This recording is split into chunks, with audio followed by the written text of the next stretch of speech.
వచ్చేసింది ఆది శ్రావణం షాపింగ్ అంతటికి అతిపెద్ద కేజీ సేల్ తో పాటు up to 61% of 1+1 offers, combo offers ఇంకా మరెన్నో సిఎంఆర్ షాపింగ్ మాల్. ఇప్పటివరకు వచ్చినటువంటి అంశాలను మనం పరిశీలించడం, పేపర్లోనే వచ్చినటువంటి వార్తలను మనం చూసాం. దానికి సంబంధించి విశ్లేషించడానికి మనతో పాటు బీఆర్ఎస్ సీనియర్ నాయకులు దేవిప్రసాద్ గారు ఉన్నారు. Good morning sir.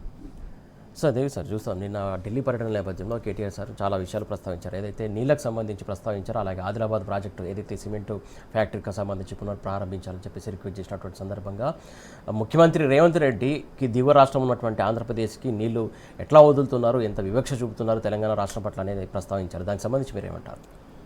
Good morning వీక్షకులకు శుభోదయం. పాపారావు గారికి నమస్కారం.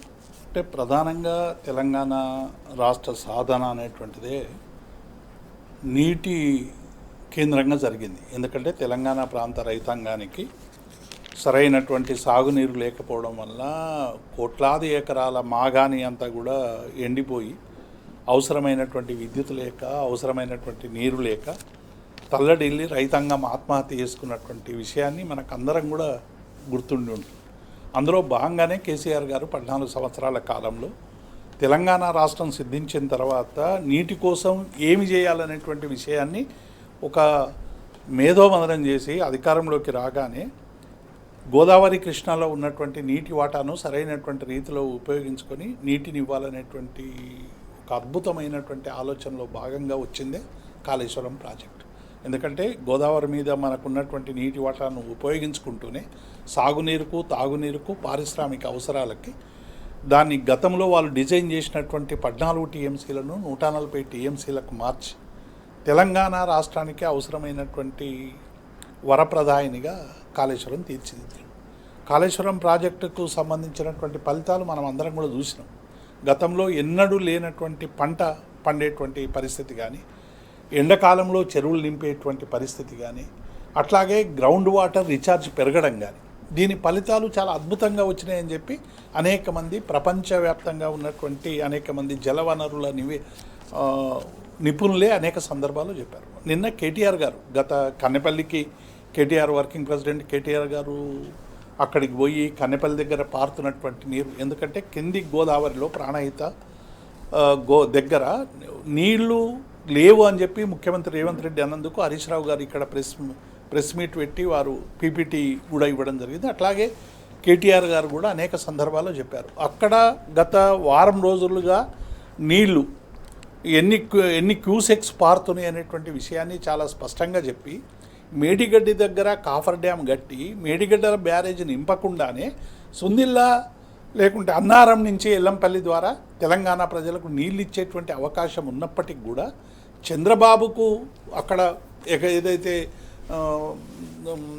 కింద కట్టినటువంటి ప్రాజెక్టులు ఉన్నాయో పోలవరానికి సంబంధించినటువంటి ప్రాజెక్టుకి దానికి సంబంధించినటువంటి నీళ్లను లిఫ్ట్ చేయడానికి అవసరమైనటువంటి ప్రయత్నంలో భాగంగానే నీళ్లను వదులుతున్నారు. ఇక్కడ ఒడిసి పట్టడం లేదు. ఎందుకంటే ఎలినో ప్రభావం చాలా తీవ్రంగా ఉన్నప్పటికీ కూడా ఒక నేరపూరితంగా తెలంగాణ రైతాంగానికి నోట్లో మట్టి కొట్టే విధంగా ఈ ప్రభుత్వం పనిచేస్తుందనేటువంటి విషయాన్ని చాలా స్పష్టంగా వారు అనేక సందర్భాల్లో చెప్పారు. నిన్న కూడా అదే చెప్పారు. రేవంత్ రెడ్డి గారు తెలంగాణ ప్రజల్ని మాయం చేసి వాళ్ళకి భ్రమల్లో పెట్టేటువంటి ప్రయత్నం చేస్తారు. ఇక్కడ నీటి లభ్యత ఉన్నప్పటికీ కూడా నీటిని ఎత్తిపోసేటువంటి ప్రయత్నం చేయకుండా ఇవాళ రైతాంగానికి నీళ్ళు ఇవ్వనటువంటి పరిస్థితిని చాలా స్పష్టంగా వారు అనేక విషయాలను, అట్లాగే మేడిగడ్డ దగ్గర రిపేర్ చేయడానికి అవసరమైనటువంటి ప్రయత్నాలు చేయాలని తెలంగాణ రైతాంగం గత 2 సంవత్సరాలుగా కోరుతున్నప్పటికీ కూడా ఇప్పటి వరకు మేడిగడ్డ దగ్గర ఆ ప్రయత్నాలు జరగలేదు. ఇక్కడ కొంత గ్రౌటింగ్ చేసినప్పటికీ కూడా మేడిగడ్డ దగ్గర ఆ పిల్లర్కు సంబంధించినటువంటి రిపేర్లు చేసి తెలంగాణ ప్రజలకు ఉపయోగపడే విధంగా ప్రాజెక్ట్ చేయాలి. కానీ ఎన్డీఎస్ఏ రిపోర్ట్ ఏదో అక్కడ బ్యారేజీలు నింపితే కొట్టుకపోతాయి అనేటువంటి ఒక విషయాన్ని పదే అబద్ధాలు చెప్తూ, ఎందుకంటే గతంలో 20 లక్షల క్యూసెక్కులు వచ్చినప్పటికి కూడా ప్రకృతి ఆ రోజు పెద్ద ఎత్తున వర్షాలు వచ్చి 20 లక్షల క్యూసెక్కులు పారినప్పటికి కూడా ఎన్నడూ భద్రాచలం కానీ 44 గ్రామాలకు కానీ 3 డ్యాములకు కానీ ఎక్కడ కూడా ఎటువంటి ప్రమాదం లేదు. కానీ ఈ 2 బ్యారేజీలు కొంత మేరకు నింపడం ద్వారా, ఎందుకంటే నీటిని లిఫ్ట్ చేసే అవసరం ఉన్నటువంటి నీటిని నింపడం వల్ల కిందికి పోయినా కూడా అవి జరిగేటువంటి ప్రమాదం ఏమీ లేదు అనేటువంటి విషయాన్ని సాంకేతికపరమైనటువంటి అంశాలతో వారు వివరించి చెప్పినటువంటి అంశాన్ని చూశాం. కాబట్టి ఇప్పటికైనా ప్రభుత్వం ఉన్న నీటిని ఒడిసిపట్టి వీలైనంత మేరకు లిఫ్ట్ చేసి రైతాంగానికి నీళ్ళు ఇవ్వాల్సినటువంటి బాధ్యతను ఇలా రేవంత్ రెడ్డి మర్చిపోతున్నాడు అనేటువంటి విషయాన్ని వారు చాలా చాలా విషయాలు చెప్పారు. దక్షిణాదికి జరుగుతున్నటువంటి అన్యాయం విషయంలో కావచ్చు, లేకుంటే పారిశ్రామికవేత్తలను బెదిరించి తెలంగాణకు రావాల్సినటువంటి అనేక పరిశ్రమలు ఇవాళ ఎట్లా తరలిపోతున్నాయి అనేటువంటి అంశాన్ని చెప్పారు. అట్లాగే 4 లక్షల కోట్లు అప్పు తీసుకొచ్చి మరి గతంలో మేము చేసినటువంటి 4,17,000 కోట్లు 9.5 సంవత్సరాల్లో చేస్తే 30 నెలల్లోనే 4 లక్షల కోట్లు అప్పు చేసి ఒక ప్రాజెక్టు కట్టలేదు, ఒక బిల్డింగ్ కట్టలేదు, ఒక చెక్ డ్యామ్ కట్టలేదు, ఏ ఒక్క సంక్షేమ పథకం కూడా కంప్లీట్గా చేసినటువంటి సందర్భాన పోలేదు. కాబట్టి మొత్తంగా ఇవాళ నీళ్ళు రేవంత్ రెడ్డి ఇవాళ చంద్రబాబు నాయుడు ప్రయోజనాల కోసం, ఆంధ్ర ప్రయోజనాల కోసం మాత్రమే పనిచేసేటువంటి క్రమంలో భాగంగా ఇక్కడ నీళ్ళని, గోదావరి నీళ్ళను పట్టుసీమకు వదులుతున్నాడు అనేటువంటి విషయాన్ని చాలా స్పష్టంగా గతంలో కేటీఆర్ గారు చెప్పిండ్రు, నిన్న చెప్పిండు. అంటే ఎన్ని చెప్పినప్పటికీ కూడా ఈ ప్రభుత్వం కదలిక లేదు, స్పందన లేదు, కేవలం దాచుకోవాలి, దోచుకోవాలి అనేటువంటి పద్ధతిలోనే ఈ ప్రభుత్వం కొనసాగుతున్నది తప్ప ఆ విషయాన్ని కూడా నిన్న కేటీఆర్ గారు ప్రస్తావించారు. మంత్రుల దగ్గర ఎటువంటి కమిషన్లు నడుస్తూ ఉన్నాయి, ఎంత అవినీతి జరుగుతూ ఉన్నది, ఒకవేళ అడిగినటువంటి వాళ్ళ మీద ఎదురుదాడులు ఎట్లా జరుగుతూ ఉన్నాయి అనేటువంటి విషయాన్ని. కాబట్టి ఇప్పటికైనా ప్రభుత్వం మేల్కొని తెలంగాణ రైతాంగానికి నీళ్ళు ఇవ్వాల్సిందిగా మేము డిమాండ్ చేస్తాం. పెట్టండి. మీరు అన్నట్టు ఖచ్చితంగా ఏదైతే తెలంగాణకు సంబంధించినటువంటి నీటి విషయంలో ఎంత అన్యాయం జరుగుతుందో అటు రాష్ట్ర ప్రభుత్వం స్పందించినట్లు, అటు కేంద్ర ప్రభుత్వం కూడా చూసి చూడనట్లు వ్యవహరిస్తున్నటువంటి అంశం కనబడుతుంది. ప్రధానంగా యువ రాష్ట్రమైనటువంటి ఆంధ్రప్రదేశ్కి మేలు చేకూరే విధంగా కేంద్ర సర్కారు కూడా నిర్ణయాలు తీసుకుంటుంది. దానికి ఇక్కడ ఉన్నటువంటి కాంగ్రెస్ ముఖ్యమంత్రి తానా అంటే తందానా అంటున్నాడు. దీనిపైన తెలంగాణ సమాజం ఆలోచించాలని చెప్పేసి అందరూ కోరుతున్నటువంటి మనకు జూమ్ల ద్వారా ప్రముఖ రాజకీయ విశ్లేషకుడు కూడా పాపారావు గారు జాయిన్ అయ్యారు. గుడ్ మార్నింగ్ అండి పాపారావు గారు. సార్, నిన్న కేటీఆర్ ఢిల్లీ టూర్కి సంబంధించి చిట్చాట్ సంబంధించి కావచ్చు, ఏదైతే ప్రధానంగా ప్రభుత్వాలు వెళ్ళి మెమోరాండం ఇవ్వడం అలాంటి సందర్భాలు చూస్తాం. ప్రధాన ప్రతిపక్షమైనటువంటి BRS party working president KTR Telangana రాష్ట్రం మేలు కోరి తెలంగాణకు జరుగుతున్నటువంటి అన్యాయం సంబంధించి మంత్రితోటి కలిసి మాట్లాడడం కావచ్చు, ఆదిలాబాద్కి సంబంధించి సిమెంట్ ఫ్యాక్టరీ గురించి మాట్లాడడం కావచ్చు, అలాగే ఏదైతే నీటి విషయాలకు సంబంధించి ఏదైతే ఎన్డీఏసీని అడ్డం పెట్టుకొని సీఎం డ్రామాలు ఆడుతున్నట్టు కూడా ఆయన చెప్పినటువంటి సందర్భం సంబంధించి మీరేమంటారు? స్పష్టంగా ఒకటి మాత్రం నిజం, చాలా కాలంగా మనం అందరం చెప్పుకుంటుంది అదే అనేక కారణాల్లో అదొకటిగా చెప్పుకుంటూ వస్తున్నాం. ఏంటంటే మేడిగడ్డ దగ్గర రిపేర్లు ఎందుకు చేయలేదు అనేది ఒక ప్రధానమైన అంశంగా, దాన్ని అలా పడవ పెట్టి ఉంచడం అనేది ఎందుకు చేస్తున్నారు, కాళేశ్వరాన్ని పడవ పెట్టి నీళ్లు వదిలేయటం, ప్రాణహిత నీళ్లు కిందకి వదిలేయటం ఎందుకు చేస్తున్నారు అనే దగ్గర నాకు కనపడినంత వరకు ఇది ఒక బహుళ పర్పస్, అంటే మెనీ రీజన్స్, చాలా రీజన్స్ తో కూడినటువంటి చాలా ప్రయోజనాలను ఆశించే రేవంత్ రెడ్డి. అంటే తెలంగాణకి నష్టం చేసినా ఆయన కొన్ని ప్రయోజనాలు ఆశించి దీన్ని రౌండ్స్. ఒకటి ప్రధానంగా ఏంటంటే కేసీఆర్ గారిని విమర్శించాలంటే కాళేశ్వరం పనికిరాదని పదే పదే చెప్పాలంటే దాన్ని రిపేర్ చేసి వాడితే కనుక కాళేశ్వరం బాగుందనేది ప్రజల్లోకి మెసేజ్ కాదు. కాబట్టి అలా కాకుండా ఉండటం కోసం ఒకటి. రెండవది డైవర్షన్ గా ఉపయోగపడు. కాళేశ్వరం కనుక అలా సజీవంగా ఉంటే దాన్ని వాడకుండా అలా పడవ పెట్టి ఉంచి అది బాగాలేదు కూలిపోద్దనే మాట మాట్లాడుతుంటే దాన్ని ఏ అంశం ఇతర అంశం వచ్చినా చాలా కీలకమైన అంశం కాబట్టి దీన్ని తెచ్చి అడ్డం పెట్టుకుంటాడు, ఈ టాపిక్ చేస్తాడు చర్చలో. అదో. మూడవది ఏంటంటే ఆంధ్రప్రదేశ్ రాష్ట్రంలో తన గురువు గారి కోసం నీళ్లు వదిలేయటం ఇంకొక ప్రధానమైన. వీళ్ళు ఇక్కడి నుంచి కాళేశ్వరం గనక రిపేర్ కాకపోతే, అంటే మేడిగడ్డ గనక ఆ వర్క్ పూర్తి చేయకపోతే నీళ్లు గేట్ల ప్రవహిస్తానే ఉంటాయి, వెళ్ళిపోతానే ఉంటాయి, ఇక్కడ ఆగవు, తెలంగాణ రైతులకు ఉపయోగపడవు.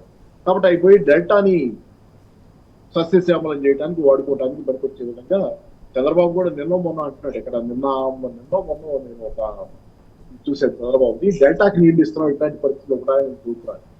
అంటే ఎల్లిలో పరిస్థితులు, నీళ్ళు లేని పరిస్థితులు కూడా డెల్టాకి నీళ్లు ఇస్తున్నాం అనేది అక్కడ ఆంధ్రాలో మాట్లాడతా వేరే సందర్భంలో ఆయన చూస్తాం. ఎక్కడి నుంచి వచ్చింది ఈ నీళ్లు? తెలంగాణ రైతు పడవ నష్టపోయి కాళేశ్వరాన్ని పడవ పెట్టి వదిలేసే నీళ్ళే అక్కడ డెల్టాకి తీసుకుంటున్నారు.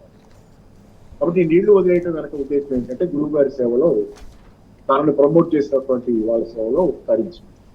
కాబట్టి ఓవరాల్ ఇది ఏంటంటే యువత చేస్తుంది. హెడ్డింగ్ కూడా అప్రాప్రియేట్, కేటీఆర్ గారు చెప్పిన దానికి వచ్చిన హెడ్డింగ్ కూడా మోస్ట్ అప్రాప్రియేట్. చాలా ఆశ్చర్యంగా ఉంటుంది, ఒక మనిషి ఇంకో మనిషి కోసం అది కూడా ఒక ముఖ్యమంత్రి ఇంకో ముఖ్యమంత్రి కోసం, రెండు రాష్ట్రాలు భిన్నమైన రాష్ట్రాలు ఉండగా తన సొంత రాష్ట్ర ప్రయోజనాల్ని పడంగా పెట్టి వేరే వాళ్ళ కోసం ఈ విధంగా, రెండు పక్క రాష్ట్రం కోసం వేరే రాష్ట్రం కోసం ఈ విధంగా దగా చేయగలరా అనేది సొంత రాష్ట్రాన్ని ఆశ్చర్యవేస్తుంది.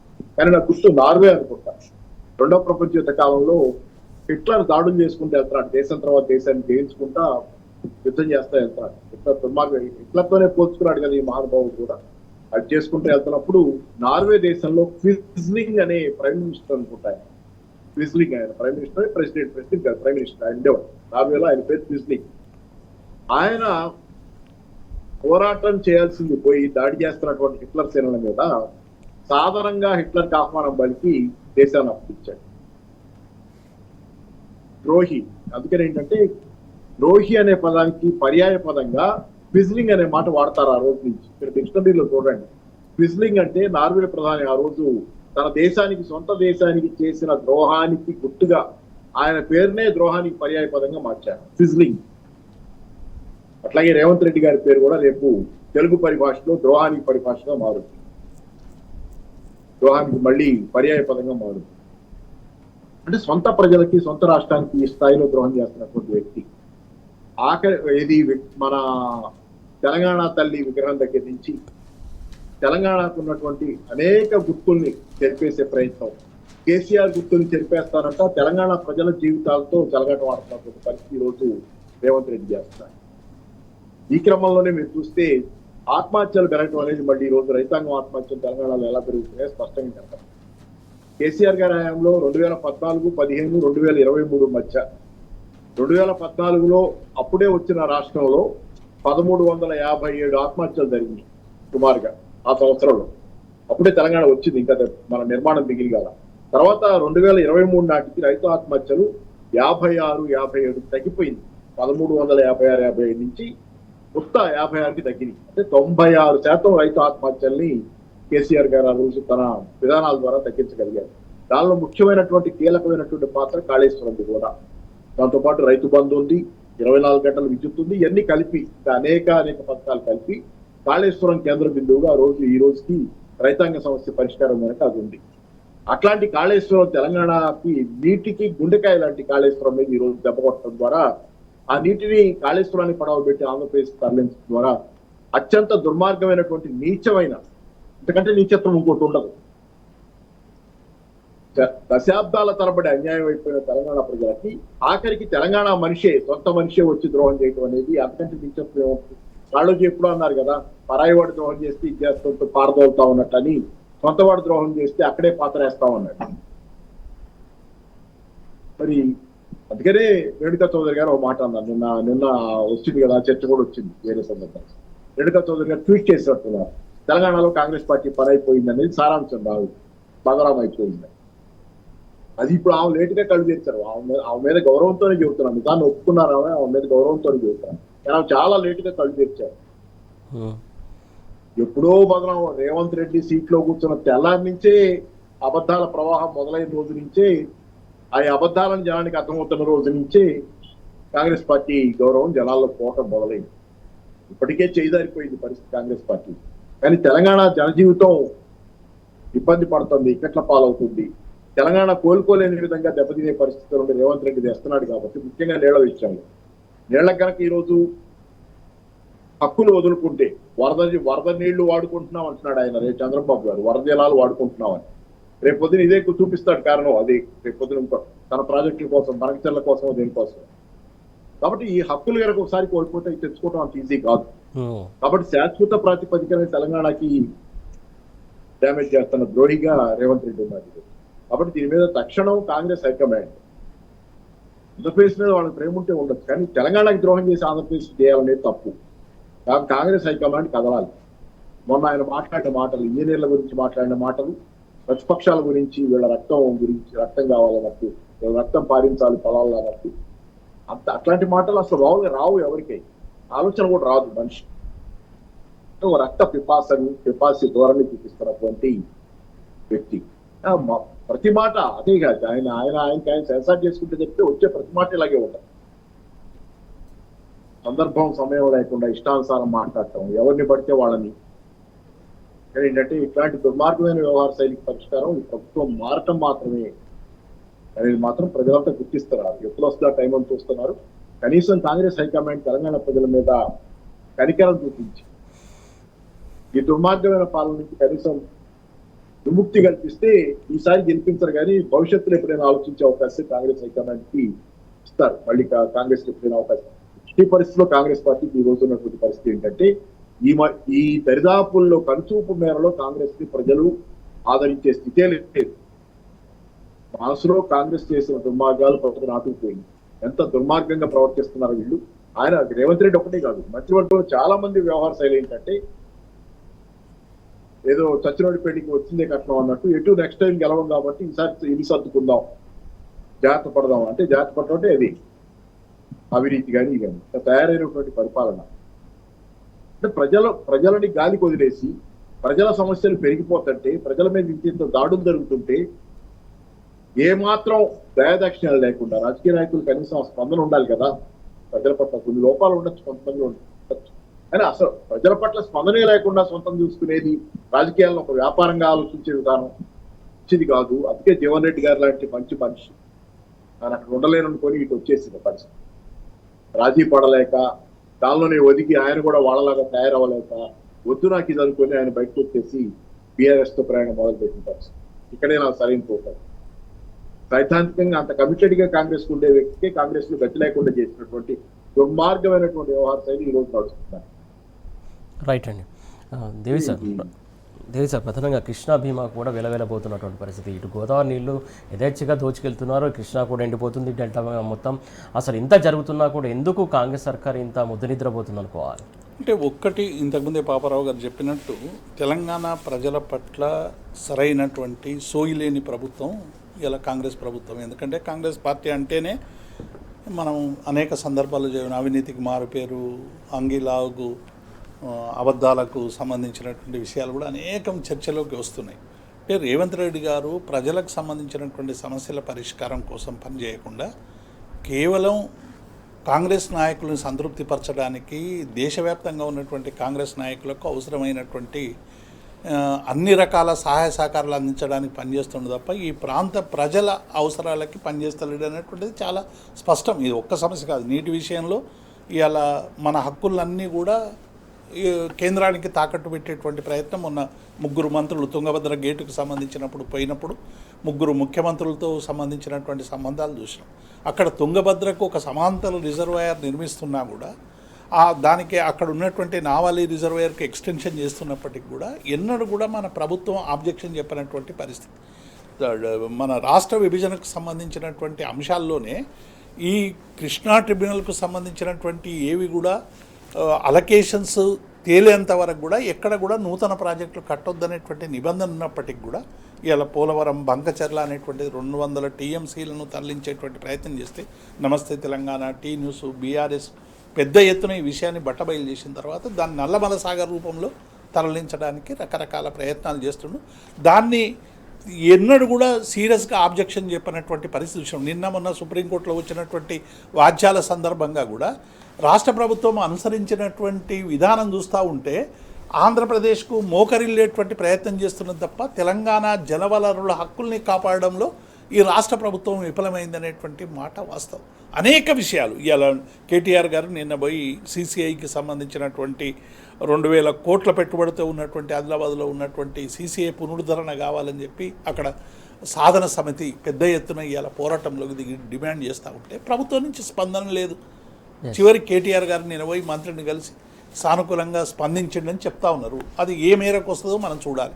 అట్లాగే విభజన చట్టంలో ఉన్నటువంటి అంశాలు కూడా ఏవి కూడా ఇప్పటి వరకు చేయనటువంటి పరిస్థితి. ఒకవైపు చంద్రబాబు నాయుడు, ఇంకొక వైపు కేంద్రం, ఇక్కడ కాంగ్రెస్ 3 కలిసి తెలంగాణ ప్రజల ఆకాంక్షల మీద, తెలంగాణ ప్రజల జనవనరుల హక్కుల మీద ఒక ముప్పేట దాడి చేస్తున్నటువంటి సందర్భం చాలా స్పష్టంగా మనకు కనబడతా ఉంది. కృష్ణాలో ఇలా నీటికి సంబంధించినటువంటి విషయంలో కూడా పాలమూరుకు నేను ఎన్ఓసి తెస్తా అనేటువంటి పేరు మీద అసలు పై రాష్ట్రాలకు సంబంధించినటువంటి అనేక రిజర్వాయర్లు కడుతూ అనేక నీటిని రావకుండా అడ్డుగోడలు వేస్తున్నటువంటి విషయాన్ని ఎన్నడైనా ఎక్కడైనా ప్రస్తావించి దాన్ని అడ్డుకోవాల్సినటువంటి బాధ్యత ఉన్నటువంటి రాష్ట్ర ప్రభుత్వం ఇలా నోరు మూసుకుని ఎందుకుంది అనేటువంటి విషయం అక్కడ కాంగ్రెస్ గవర్నమెంట్ అయినా ఇక్కడ కాంగ్రెస్ గవర్నమెంట్ అయినా నీ ప్రాంత ప్రయోజనాలు కదా నీకు ముఖ్యం.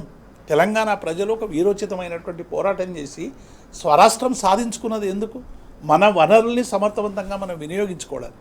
అందుకే కేసీఆర్ గారు సెక్షన్ 3 తీసుకొచ్చి సుప్రీంకోర్టు వరకు వెళ్ళి మనం నీటి వాటా మీద కొట్లాడి కేంద్రం చెప్పిన తర్వాత దాన్ని విత్డ్రా చేసుకొని ఇలా ట్రిబ్యునల్ వేసి ట్రిబ్యునల్ ముందు అద్భుతమైనటువంటి వాదనలు, ఎందుకంటే మన పరివాహక ప్రాంతం కానీ మనం కట్టుకున్న ప్రాజెక్టులు కానీ ఇక్కడ అవసరాలు కానీ ఇవన్నీ కూడా వివరించి ఇలా ట్రిబ్యునల్ చివరి దశలో అలొకేషన్ చేసేటువంటి దశలో ఉన్నటువంటి సందర్భంలో ఇవాళ దాని మీద ప్రభావం చూపించే విధంగా మీ చర్యలు చేస్తున్నారనేటువంటి విషయాన్ని చాలా స్పష్టంగా బీఆర్ఎస్ పార్టీ అనేక సందర్భాల్లో చెప్పింది. మొన్న మా మహబూబ్నగర్కి సంబంధించినటువంటి మా నాయకులందరూ శ్రీనివాస్ గౌడ్ గారు, నిరంజన్ రెడ్డి గారు, మిగతా మంత్రులు, మిగతా ఎమ్మెల్యేలు అందరూ కూడా ప్రాజెక్టు సందర్శించి అక్కడ జరుగుతున్నటువంటి విషయాల్ని ప్రజలకు చెప్పేటువంటి ప్రయత్నం చేశారు. ఇవాళ మొత్తం పాలమూరుని ఎండగొట్టేటువంటి ప్రయత్నం ఎట్లా జరుగుతున్నదో మనం చూస్తూ ఉన్నాం. కాబట్టి ఇవన్నీ విషయాలు కూడా ఒక నీటి విషయంలో కాకుండా ఇవాళ ఇంటోటోగా తెలంగాణ జనవనరులకు హాని కలిగించే విధంగా, హక్కులకు భంగం కలిగే విధంగా తెలంగాణ జల విధానం ఉన్నది తప్ప తెలంగాణ ప్రజలకు అవసరమైన నీటిని ఇవ్వాలనేటువంటి సోయి లేనటువంటి ప్రభుత్వం ఇది. ఎలినో వచ్చింది, ఇవాళ ఇంత తీవ్రమైనటువంటి కరువు తాండవిస్తూ ఉన్నది. రైతులందరూ కూడా ఇవాళ రోడ్ల మీదకి వచ్చి ఎప్పుడు నీళ్ళు వస్తాయని చెప్పి ఎదురు చూస్తూ ఉన్నారు. తుకాలు పోసిరు, నాట్లేయాలంటే భయపడేటువంటి పరిస్థితి వచ్చింది, నీళ్ళు ఉంటాయో లేదని.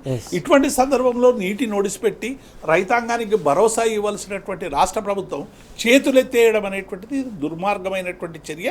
ఇప్పటికైనా వీటి మీద కదలాలని చెప్పి మేము డిమాండ్ చేస్తాం. సార్, అంటే ముఖ్యంగా ఎన్డీఏసీ అని ఒకటి అడ్డం పెట్టుకొని ఇక్కడ కొంత డ్రామాకు తెరలేస్తున్నారు అని చెప్పేసి ప్రధానంగా చాలామంది చెప్తున్నటువంటి అంశం. ఎన్డీఏసీ అంటే అక్కడ ఎన్డీఏసీ వర్తించదా, మరి ఇక్కడ ఎందుకు అడ్డు పెడుతారు?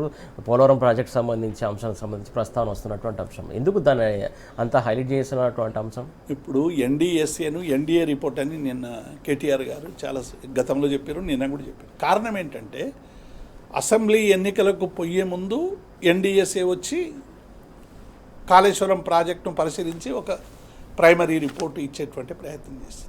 పార్లమెంట్ ఎన్నికల ముందు ఒక రకమైనటువంటి ప్రచారం, మళ్ళీ మా రజతోత్సవాలు జరిగినప్పుడు ఇంకొక రకమైనటువంటి ప్రచారం. అంటే ఈ ఎన్డీఎస్ఏ అనేటువంటి రిపోర్టును ప్రతి సందర్భంలోనూ కూడా రాజకీయ ప్రయోజనాలకు ఉపయోగించుకుంటున్నారు అనేటువంటి విషయం తేటతెల్లమైపోయింది. ఎన్డీఎస్ఏ అనేటువంటిది నిజంగానే ఉంటే మరి ఎస్ఎల్బీసీకి ఎందుకు పోలేదు, మిగతా ప్రాజెక్టులకు ఎందుకు పోలేదు? పోలవరం ఇన్నిసార్లు సమస్యలు వస్తే పోలవరానికి సంబంధించినటువంటి దేశవ్యాప్తంగా కూడా కొట్టుకపోయినాయి కదా. పోలవరంలో 10 పోయినాయి. ఇప్పుడు ఎవరైతే ఎన్డీఎస్ఏ చైర్మన్గా ఉన్నాడో ఆ చైర్మన్ అక్కడ ఎగ్జిక్యూషన్ చేసి ఆ పోలవరం అథారిటీకి ఆయన అధినేతగా ఉన్నటువంటి సందర్భంలోనే ఆ ప్రాజెక్టులు కొట్టుకపోయినాయి అనేటువంటి విషయాన్ని మొన్న పీపీటీ ప్రజెంటేషన్ హరీష్ రావు గారు చాలా స్పష్టంగా చెప్పారు. అంటే ఇన్ని ఉన్నా కూడా ఎన్డీఎస్ఏ అనేటువంటిది దేశవ్యాప్త సంస్థ అయినప్పటికీ కూడా పర్టికులర్గా ఒక తెలంగాణ ప్రభుత్వాన్ని బదనాం చేసేయడానికి ఉపయోగపడుతున్నది తప్ప అది దేశవ్యాప్తంగా ఉన్నటువంటి డ్యామ్ సేఫ్టీ అథారిటీ అనేటువంటి పదానికి అర్థం లేకుండా పోయింది. అందుకే ఎన్డీఎస్ఏ రిపోర్ట్ పేరు మీద రేవంత్ రెడ్డి కూడా మొన్న చెప్పిండు కదా, ఎన్డీఎస్ఏ చెప్తే చేస్తా లేకుంటే లేదు. తెలంగాణ రైతాంగం చెప్తే నువ్వు ఎన్డీఎస్ఏ ఓటేసిందా, తెలంగాణ రైతాంగం ఓట్లేసిన గెలిపించారా రేవంత్ రెడ్డి? ఇలా మేము సూటి ప్రశ్నిస్తున్నాం. తెలంగాణ ప్రజలకు ఇలా కష్టాల్లో ఉన్నారు, కన్నీళ్ళల్లో ఉన్నారు, నీళ్లు రాక తపన పడుతూ ఉన్నారు, నీళ్లు కావాలని అడుగుతూ ఉన్నారు. నువ్వు నీళ్ళు ఇస్తావా లేదా అంటే ఎన్డీఎస్ఏని అడుగుమంటావు. ఓటేసింది నీకా ఎన్డీఎస్ఏకా? ఎన్డీఎస్ఏ రిపోర్ట్ సాంకేతికపరమైనటువంటి అంశాలు చెప్తే వాటిని రెక్టిఫై చేయాలి. నువ్వే చెప్పినావు కదా, సుందిల్లా ఆ 2 ప్రాజెక్టులకు అవసరమైనటువంటి గ్రౌటింగ్ చేసినామని. చాలామంది రిటైర్డ్ ఇంజనీర్లు కూడా చెప్తారు మీరు అక్కడ చిన్న కాపర్ డ్యామ్ కట్టి నీటిని తరలించేటువంటి ప్రయత్నం చేయొచ్చు అని. మీరు ఆ ప్రయత్నం చేయకుండా కనీసం ఒక ట్రయల్ రైన్ అన్న చేయాలి కదా. మీరు ఇప్పుడు చెప్తున్నారు ఎంతో కొంత చేసి నీటిని లిఫ్ట్ చేసి ట్రయల్ రన్ చేస్తే ఎంతో కొంత మేరకు అది పనిచేస్తుందా లేదా కూడా విషయాలు తెలుస్తాయి కదా రైతాంగానికి. అవి ఏవి చెప్పకుండా ఇవాళ నేను కేంద్రం చెప్పినట్టే వింటా అంటే ఇవాళ బీజేపీ కాంగ్రెస్ 2 కుమ్ముక్కై ఇవాళ కాళేశ్వరం ప్రాజెక్ట్ అనేది ఒక అద్భుతం. ఒక్క ప్రాజెక్ట్ ఒక మేడిగడ్డ కాదు, ఇవాళ మల్లన్న సాగర్ కావచ్చు, అన్నపూర్ణ రిజర్వ్ కావచ్చు, సుందిల్ల ప్రాజెక్ట్ కావచ్చు, మొత్తం ఎల్లంపల్లి నుంచి మిడిమానేడు దగ్గర నుంచి వ్యవస్థ అంతా కూడా కాళేశ్వర ప్రాజెక్ట్ నిర్మాణంలో భాగం. ఇలా అవన్నీ కూడా 99% ఉన్నటువంటి కాంపోనెంట్స్ ఇంటాక్ట్గా అద్భుతంగా పనిచేసేటువంటి స్థితిలో ఉన్నాయి. పంపులన్నీ కూడా నడిచేటువంటి స్థితిలో ఉన్నాయి. ఆఖరకు పాలమూరు మీద బీఆర్ఎస్ పార్టీ ప్రయత్నం చేసి మా ఎమ్మెల్యేలు, మా మంత్రులు, మా కేటీఆర్ గారు, హరీష్ రావు గారు వీళ్ళందరూ ప్రశ్నించిన తర్వాత చివరికి పంపులు ఆన్ చేసినటువంటి పరిస్థితి చూసినాం. దేవాలయాల దగ్గర కూడా అంతే. అంటే బీఆర్ఎస్ చెప్తే తప్ప, బీఆర్ఎస్ కొట్లాడితే తప్ప నువ్వు పంపులు ఆన్ చేసేటువంటి పరిస్థితి లేదని తెలిసిపోయింది. అందుకే ప్రజానీకం అంతా కూడా ఇవాళ బీఆర్ఎస్ నోటి నుంచి ప్రజల డిమాండ్ రావాలని ఇలా కోరుకుంటున్నారు. అందుకే ఇవాళ తెలంగాణ భవన్కి కానీ మా మాజీ మంత్రుల దగ్గరకు కానీ రైతాంగం ఎందుకు వస్తున్నారు? మీరు గట్టిగా పొట్లాడితే, మీరు అధికారంలో ఉన్నప్పుడు, మీ చేతిలో ఉన్నప్పుడు మీరు నీళ్ళు ఇచ్చిండ్రు. ఇవాళ గట్టిగా పొట్లాడితే నీళ్ళు వస్తాయని మా దగ్గరకు వస్తుందాక ప్రభుత్వం దగ్గరికి పోయి నీళ్ళు ఇవ్వమని వాడు అడుగుతలేడే. కారణం ఏంది అర్థం చేసుకోవాలి. ఇవాళ తెలంగాణ ప్రజల ఆకాంక్షల కోసం ఇవాళ పోరాటం చేస్తున్నటువంటి బీఆర్ఎస్ పార్టీ పట్ల అత్యంత విశ్వాసాన్ని ప్రజలు ఎందుకు కనబడుతున్నారంటే ఈ ప్రభుత్వం ఫెయిల్ అయింది, ఈ ప్రభుత్వం ఏ సమస్య పరిష్కరించదు, ఈ ప్రభుత్వం ఎప్పుడు పోవాలని క్యాలెండర్ లెక్క పెట్టేటువంటి పరిస్థితి ఇవాళ తెలంగాణ ప్రజల్లో. అందుకే ఇవాళ ఈ రేవంత్ పాలన పోవాలి, కేసీఆర్ పాలన రావాలనేటువంటి నినాదం వెనుక ఇవాళ తెలంగాణ ప్రజల మనోవేదన ఉంది. రైట్. తెలంగాణ ప్రజల సంబంధించినటువంటి ఆకాంక్షల ఆగ్రహం ఉంది, ఒక ధర్మాగ్రహం ఉంది. మాకు నీళ్ళు ఇస్తలేరు, మాకు కరెంట్ ఇస్తలేరు, మాకు నిరుద్యోగ భృతి ఇస్తలేరు, మాకు పీఆర్సీ ఇస్తలేరు, మాకు డిఏలు ఇస్తలేరు. ఇటు అనేక విషయాలు ఇవాళ ఆర్ద్రత వెనుక నిగూఢమై ఉన్నాయి. కాబట్టి అందుకే ఇవాళ తెలంగాణ ప్రజలందరూ కూడా మళ్ళీ కేసీఆర్ పాలన రావాలని కోరుకోవడం వెనుక ఈ ప్రభుత్వం టోటల్గా ఫెయిల్యూర్ అయింది, ఈ ప్రభుత్వం మాకొద్దు అనేటువంటి ఒక నిశ్చితాభిప్రాయంతో ఇలా తెలంగాణ ప్రజలు ముందుకొస్తున్నటువంటి సందర్భాన్ని మనం చాలా స్పష్టంగా చూస్తాము. రైట్ అండి. మొత్తానికి అన్ని సెక్టర్లో ఫెయిల్ అయింది కాంగ్రెస్ సర్కార్. ముఖ్యంగా ఏదైతే ఎన్డీఏసీ రిపోర్ట్ కాదు, ముఖ్యంగా ఇక్కడ తెలంగాణ సమాజం, తెలంగాణ రైతులు ఓట్లేస్తే తప్ప మీరు అధికారంలోకి రాలేదు. అది గుర్తుపెట్టుకోవాలి. ప్రధానంగా తెలంగాణ సమాజానికి ఏం కావాలనేది తెలుసుకొని పాలన కొనసాగించాలని చెప్పేసి దేవి సార్ కోరుతున్నటువంటి అంశం. పాపారావు గారు, ప్రధానంగా ఏదైతే నిన్న సత్యాగ్రహ చేస్తామని చెప్పేసి నిరుద్యోగులు జంగుసారని మోగించినటువంటి అంశం, ప్రధానంగా వాళ్ళు పెద్ద ఎత్తున కూడా నిన్న చాలామంది ఏదైతే ధర్నా చౌక్ దగ్గర పెద్ద ఎత్తున నిరసన వ్యక్తం చేశారో, దాదాపు చాలామంది వేల మంది పాల్గొన్నటువంటి సందర్భం చూస్తున్నాం. ఏదైతే జీపీఓకి సంబంధించి కావచ్చు, మెగా డిఎస్సికి సంబంధించి కావచ్చు, నిరుద్యోగ సంబంధించి కావచ్చు, వాళ్ళు ఎట్లాంటి ఇబ్బందులు ఎదుర్కొంటున్నారు, ప్రధానంగా కాంగ్రెస్ పార్టీ ఇచ్చినటువంటి హామీలను నెరవేర్చమని మేము చెప్పేసి కోరుతున్నామంటూ కూడా వాళ్ళు మాట్లాడినటువంటి తీరుకు సంబంధించి మీరేమంటారు?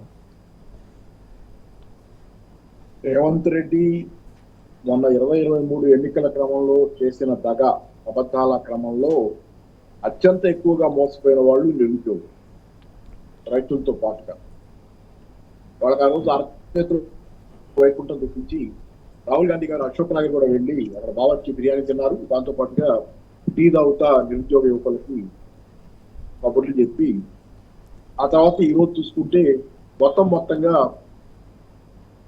ఆకాశంలో ముంత చూసి మబ్బులు పారబోసుకున్నట్టుగా తెలంగాణ యువత నిరుద్యోగుల పరిస్థితి.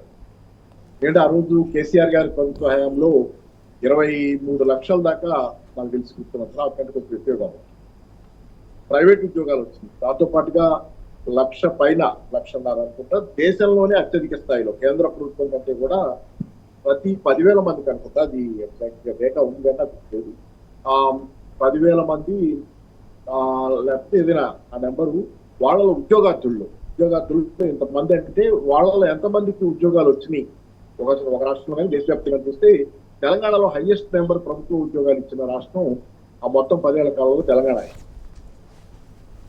కేంద్ర ప్రభుత్వం కూడా ఆ స్థాయిలో ఉద్యోగాలు ఇవ్వాలి, చాలా ఎక్కువ రెట్లు ఉమ్మడి రాష్ట్రాల కంటే కూడా ఎక్కువ ఉద్యోగాలు తెలంగాణ ప్రభుత్వం, టీఆర్ఎస్ ప్రభుత్వం ఆ రోజు ఇచ్చుకుంది.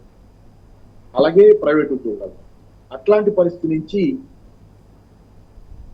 నిరుద్యోగం ఎంతైనా నిరుద్యోగం మిగిలే ఉంది. దానివల్ల దాన్ని ఆసరాగా చేసుకుని వాళ్ళని రెచ్చగొట్టి వాళ్ళని ఊరూరు తిప్పి, బస్సులేసి ఊరూరు తిప్పి, అలాగే వాళ్ళ తల్లిదండ్రులు ఇతర బంధువులందరి దగ్గర వాళ్ళు మాట తీసుకునేలాగా, అంటే ఓటు కేసీఆర్కి ఎగరెస్ట్ వేస్తారని చెప్పి వాళ్ళు కేసీఆర్ ప్రభుత్వం పోతే రేవంత్ రెడ్డి ప్రభుత్వం వస్తే ఉద్యోగాలు వస్తాయి మాకు, మీరు దయచేసి అమ్మా నాన్న మీరు కూడా మాతో పాటు ఆయన వ్యతిరేకం చేయండి అని చెప్పి ఈ రకమైనటువంటి ఇంత మొబిలైజేషన్ చేసి సౌత్ ఆఫ్రికన్లో పోయినట్టు 1.7% తేడాతోనూ 8% తేడాతోనూ రేవంత్ రెడ్డి ప్రభుత్వం అధికారంలోకి వచ్చింది.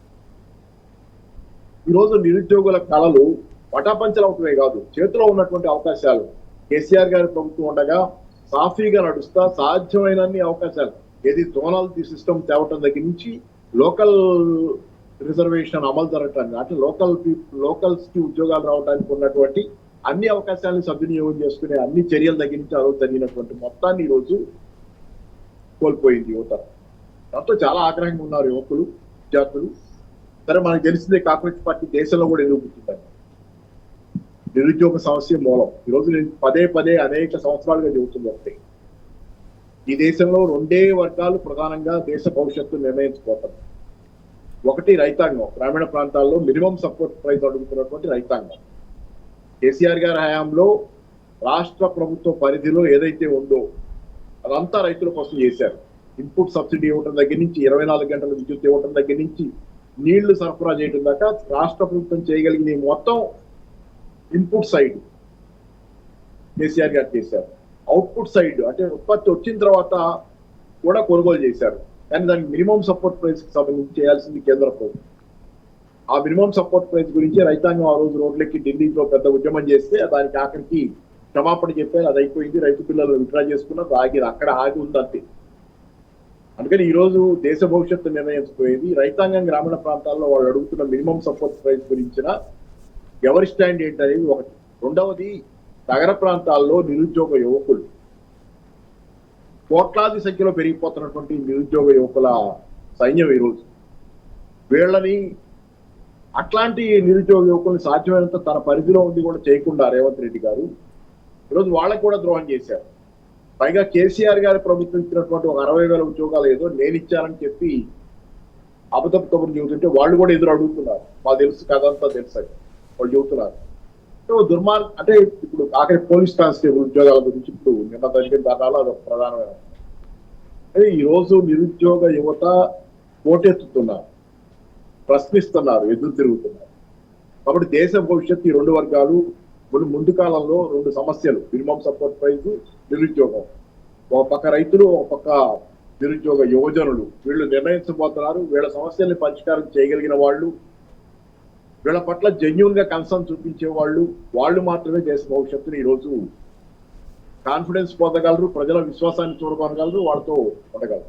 ఆ క్రమంలో చూసుకుంటే కేసీఆర్ గారి ప్రభుత్వం 100% తను చేయగలిగింది మొత్తం యువజనుల కోసం, నిరుద్యోగ యువకుల కోసం, రైతాంగం కోసం చేసింది. కాబట్టి ఆ వర్గాలు ఈ రోజు మళ్ళీ కేసీఆర్ గారిని కోరుకుంటున్నాయి. సమస్య వస్తే అశోక్ నగర్ యువకులు ఈ రోజు కేటీఆర్ గారి దగ్గరికి వచ్చి మాట్లాడటం, ఏదైనా టీఆర్ఎస్ నాయకుల దగ్గరికి వచ్చి మాట్లాడుకోవడం, వీళ్ళే కరెక్ట్ అనేది వాళ్ళు గుర్తించారు.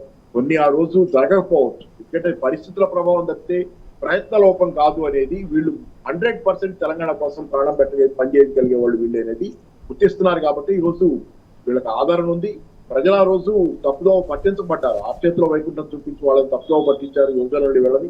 కానీ వాళ్ళు కూడా గుర్తిస్తున్నారు ఈరోజు వాస్తవ సమస్యల్ని. కాబట్టి ముందు కాలంలో రేవంత్ రెడ్డి ప్రభుత్వం మళ్ళీ తిరిగి రాకుండా ఇట్లాంటి ప్రభుత్వాలు కూల్చేయగలిగింది, లేకపోతే దాన్ని శాశ్వతంగా ఇట్లాంటి ప్రభుత్వాలు ఇట్లాంటి దగాల్ని పూడ్చిపెట్టగలిగింది మాత్రం తెలంగాణ యువజనులు కూడా గమనించాలి. రైతాంగం ఎక్కువ గ్రామాల్లో గ్రహిస్తున్నారు. ఈరోజు పరిస్థితులు మారిపోతున్నాయి. కాబట్టి ఏంటంటే నిరుద్యోగం అది బాధ అనిపిస్తుంది వాళ్ళని తలుచుకుంటే. రైట్ అండి.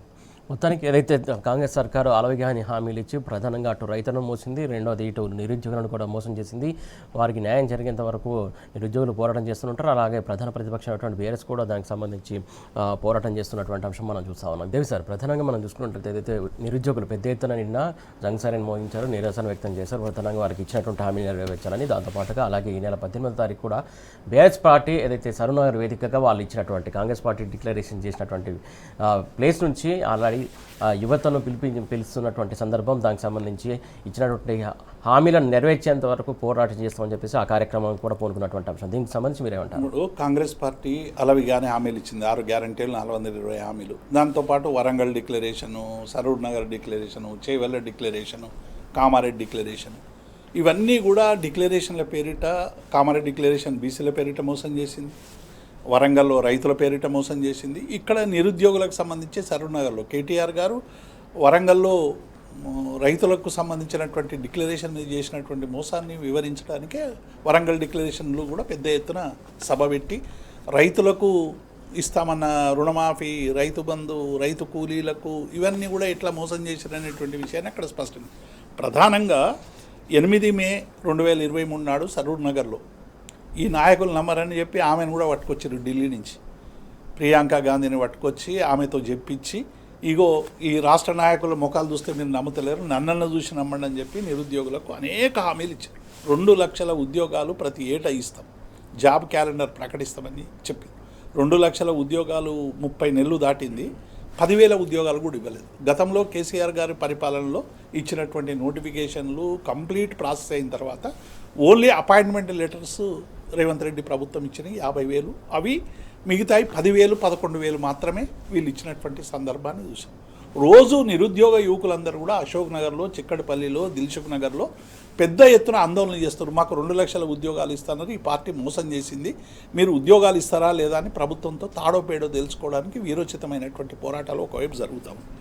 రెండవ వైపు 75% రిజర్వేషన్ ఇస్తాం ప్రైవేటు పరిశ్రమల్లో అని చెప్పాను. మీరు ఇక్కడికి పరిశ్రమలు చేస్తాం, పరిశ్రమలలో 75% ఇస్తామని.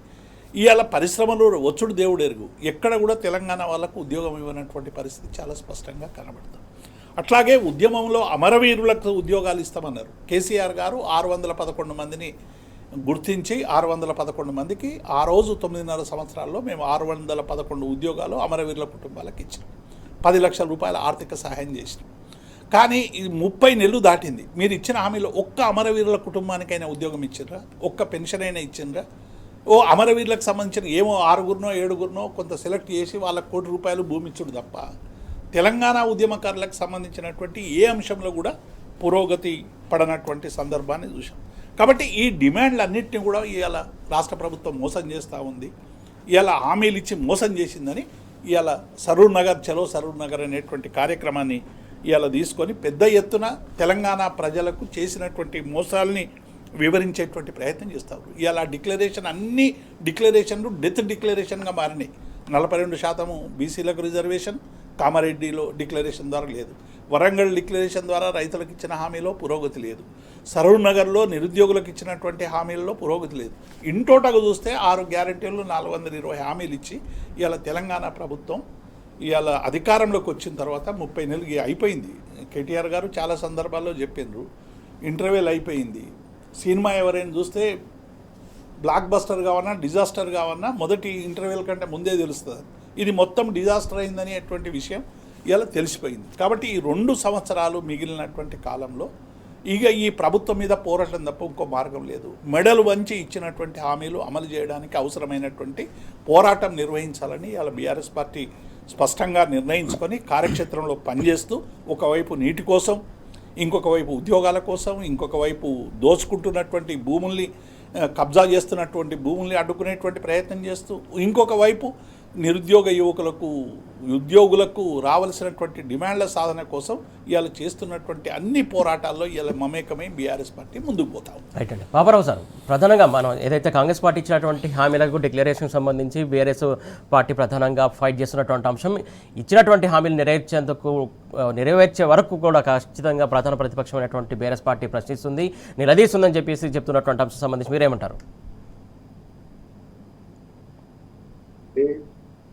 ఏదైనా ఒత్తిడి పెట్టగలం, ఉద్యమాలను నిర్మించగలం, పోరాడగలం తప్పి ఎవరైనా ప్రభుత్వం మీద అంటే నిద్రపోయేవాళ్ళని లేకపోతే అని అంటారు కదా, దొంగ నిద్రపోయేవాళ్ళని లేపలే. అన్నీ తెలిసి తెలియనట్టుండి పైగా బుకాయిస్తున్న వాళ్ళని మేమంతా చేస్తున్నాం, ఏం చేస్తున్నారో అందరికీ కనపడుతుంది, ఏమీ చేయటం లేదనేది తెలుస్తుంది. ఇన్ని హామీలు, ఇన్ని వాగ్దానాలు ఏది సరిగ్గా నెరవేర్చాల, అట్లాంటివన్నీ కనపడతానే ఉన్నాయి. కానీ పాలకులు ఇంకా అంటే రేవంత్ రెడ్డి గారు ముఖ్యంగా ఆయన ఆసువుగా అబద్ధాలు ఆడటం, అన్ని జరిగిపోతున్నట్లుగా. అంటే కోడిని కట్టి ఆ కోట గారి సీన్ ఉంటుంది కదా సినిమాలో, కోడిని వేలాడ కట్టి అది చూస్తా ఫోన్ చేస్తే వేలాడ కట్టి అది తినకుండా ఇప్పుడు మాత్రం కొట్టన్నది తింటా అది తింటున్నట్టు ఫీల్ అవుతుంది. అలాగే ఉంది రేవంత్ రెడ్డి గారి ద్వారా. ఆయన మాటలను విని తింటున్నట్టుగా ఫీల్ అవుతాం, పథకాలు అమలు జరుగుతున్నట్టుగా మనం నమ్మటం అని చెప్పాడు. కాబట్టి ఈ రకంగా ఆయన భ్రమపడి అంటే చెప్పగా ఆయన అబద్ధాలు ఆయనే నమ్మే పరిస్థితి ఆఖరికి. ఆయన నిజం అనుకుంటున్నాడేమో బహుశా ఇదంతా. నిన్నటి రేణుకా చౌదరి గారి మాట అయినా బహుశా ఆయన గుర్తు చేయాలి. లేదు నువ్వు కళ్ళలో ఉన్నావు, నిజంలో లేవు, నువ్వు చెబుతున్న అబద్ధం, నువ్వే నమ్ముతున్నావు అబద్ధాన్ని అనేది రేణుకా చౌదరి గారు చెప్పిన మాటలైనా రేవంత్ రెడ్డి గారికి గుర్తు చేస్తే సంతోషం. ఎందుకంటే వాళ్ళ పార్టీ కదా, అప్పటికైనా ఆయనకు అర్థం అవుతుంది. కాబట్టి ఇట్లాంటి వాళ్ళని మనం పార్టీ పోరాడగలదు, టీఆర్ఎస్ పార్టీ ప్రజల తరఫున మాట్లాడగలం తప్పితే అమలు చేయించడం అనేది అవతల పక్క వాళ్ళ విజ్ఞత.